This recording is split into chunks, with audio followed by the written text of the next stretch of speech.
What's up guys, Terrence with another video. Hope you're all having a great day. And today we are back on the business video schedule. I'm out here, I just got home, had a meeting. And today I'm gonna be talking about how to avoid getting scammed by influencers. So I know this is something that's occurred both to me as well as some of you. So whether you've been scammed or you haven't by influencers, there's definitely some bad people out there. So I'm gonna tell you guys how to avoid getting scammed and make sure you're getting some good influencers. So let's get into it.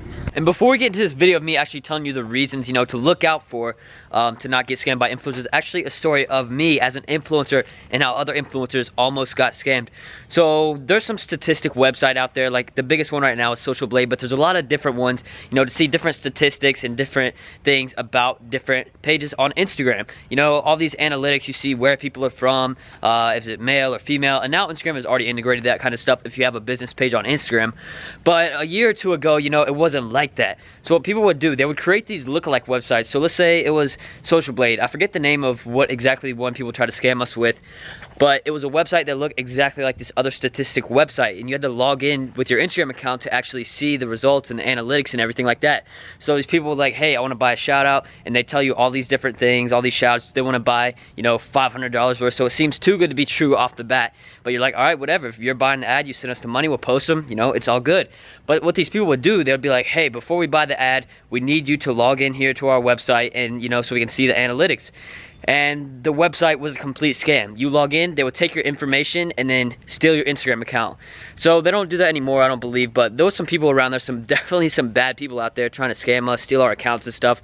So I never fell for it, but I know a few of my friends did, and that is not good when you get fished like that. So watch out for that kind of stuff. Scams, the internet, people are crazy. People will do anything for a quick buck these days online. So look out for scammers like that. So now let's get into how to avoid being scammed by an influencer. The first thing I see a lot of people make mistakes with is by paying the wrong method. So a lot of people pay with PayPal. That's the main way people do it on Instagram as influencers. They accept payments via PayPal, and most of them, as you may know, PayPal, there are two different ways to send payments, either as friends and family, where you can't dispute it or take a refund or anything, or as an actual payment where there's a sales fee because it is for a product or service.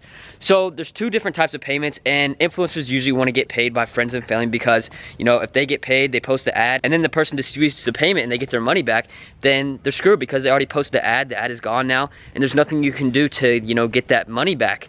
So a lot of influencers, they only take payments as friends and family, but the thing is, don't do that unless there's a proven track record with that influence already, whether it's with yourself or with one of your friends or anybody else. So you have to make sure there's a proven track record there before you actually send as friends and family. That's something I messed up when I first started. I would pay influencers, friends and family all the time, and I would end up getting scammed here and there. Most of them are good, but some of them are not good and they're scammers.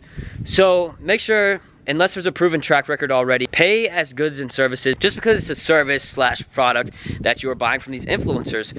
So make sure that you do that until, after a few times you tell them, hey, I'm not gonna pay as friends and family until there's a proven track record here where we have this relationship where I buy ads from you, and and there's some trust built right there. And then once the trust is built, then you'll continue to buy ads from them if they get good results for you, and then you can send as friends and family. So the payment methods.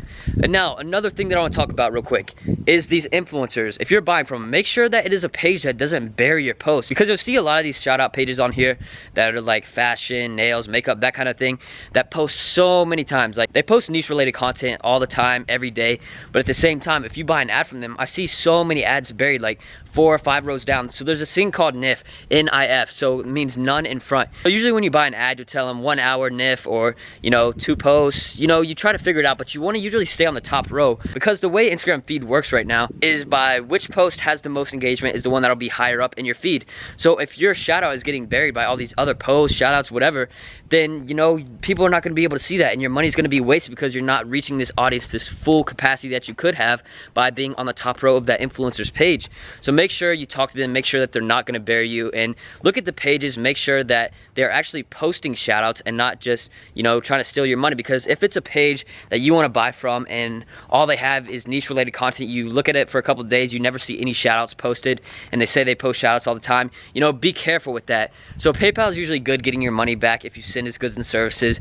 There's usually a pretty good chance that you'll get your money back if you dispute it, just because it's a service and you can provide some proof that you didn't have your money back. So make sure you look out for that. Make sure people are actually posting on their pages, shout outs from other people, and there's a track record there. So you sort of have to do your background research to make sure that these people are posting, they're posting ads, and there's a proven track record between the payments and everything like that. And another thing I want to talk about that I see a lot of people mess up with influencers is that, you know, they're talking too nice to these people. I mean, these are business associates. I mean, not trying to be like super serious here, but when you're talking to these influencers, don't be super nice. I see a lot of people go into influencers here, they send them a message and they're like, hey, my name is blah blah blah, my store is blah blah blah, I would like to buy a shout out for 1 hour. Don't be that guy. Just go in there, say, hey, I want to buy a shout out, what are your rates? And you know, just get to the point, do business. Don't be talking, you know, making a lot of nonsense. That's what influencers don't like. They like when you're straight to the point and get it done.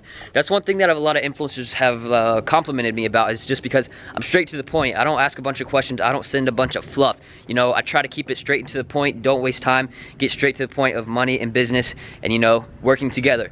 So that's what it's all about. Don't be the super nice guy. Don't talk too much. Don't spam them, all that kind of stuff. They're just influencers providing a service to you. You're paying them for it and they're providing the service. I mean, you can ask questions, basic questions here and there, but be careful with what you're saying. Make sure that it is straight and to the point, and I guarantee you, you'll get complimented about that by influencers. And also, the last thing I want to talk about really quick is that if the price seems too good to be true, don't take it. Make sure you're actually looking at this, making sure that this price seems right, because if it's too good to be true, then it's probably not good for you and you might get scammed.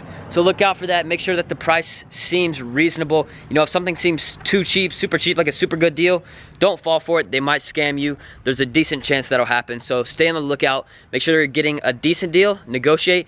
If you go to an influencer and you negotiate and they don't really negotiate back, they just accept your offer, you know, be careful with that. I'm not gonna say don't take it, because some of them are okay with that. They'll just take the negotiation price. But if it's something that seems too good to be true, let's say the ad costs $100 and you say you want it for 20, and they're like, okay, then I probably wouldn't do that, just because there's no track record there and seems a little bit fishy. So those are the things I would tell you to look out for so you don't get scammed by influencers. Hopefully this video helps you out and you don't get scammed. So thank you so much, guys, for watching. Make sure to leave a like, comment, and subscribe. Peace.